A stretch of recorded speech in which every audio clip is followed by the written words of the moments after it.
نفسك تصنع محتوى مش كده؟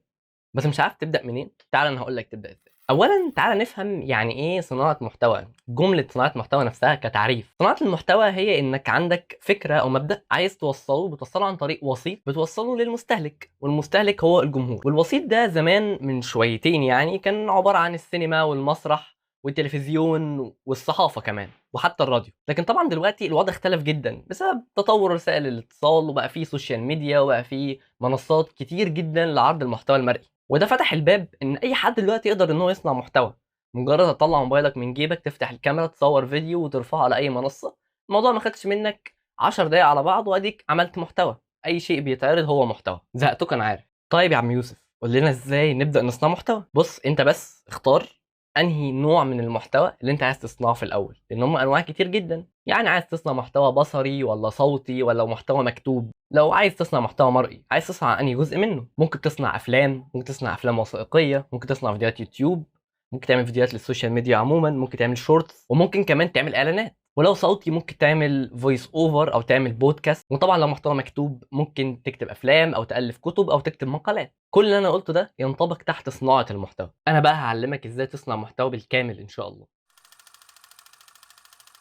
طيب ايه هي خطوات صناعه المحتوى؟ سؤال ذكي جدا على فكرة. عشان تصنع فيديو او فيلم او اعلان، كلهم بيمروا بنفس المراحل ما عدا بعض الاختلافات البسيطه بين كل مجال والتاني، على حسب طبعا كل مجال بيتطلب ايه. لكن الاساس اللي بيمشي عليه كل شيء في الدنيا، وهو اولا انك تجيب فكره،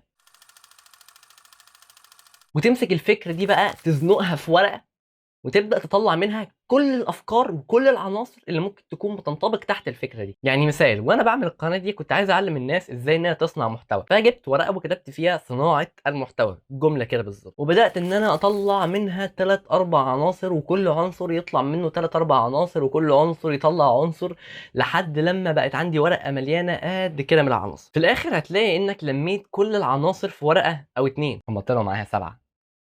بعد كده كل عنصر منهم هو موضوع لوحده. مثلا في صناعه المحتوى بينطبق تحته ايه؟ لو هنتكلم عن المحتوى المرئي، المحتوى المرئي بيتعمل عن طريق التصوير بيخرج منه كذا عنصر زي الاضاءه والمونتاج والصوت. الصوت نفسه فيه عناصر تانية زي ازاي انك تسجله وتعديل الصوت نفسه. فكل واحد من دول عباره عن عنصر، كل واحد من دول عباره عن موضوع لوحده، وممكن نتكلم فيه قد كده. هنتكلم عن كل ده بالتفصيل ان شاء الله في الحلقات الجايه.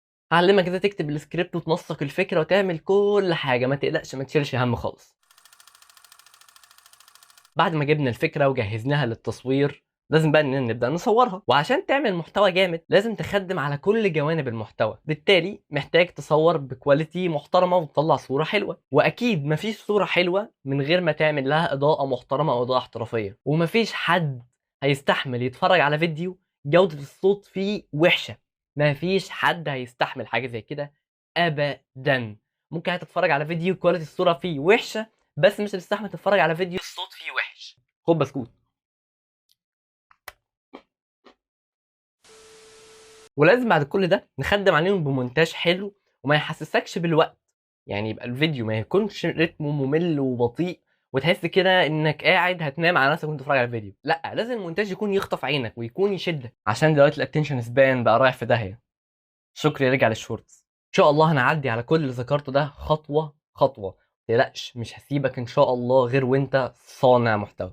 متنساش تعمل لايك، سبسكرايب. سلام.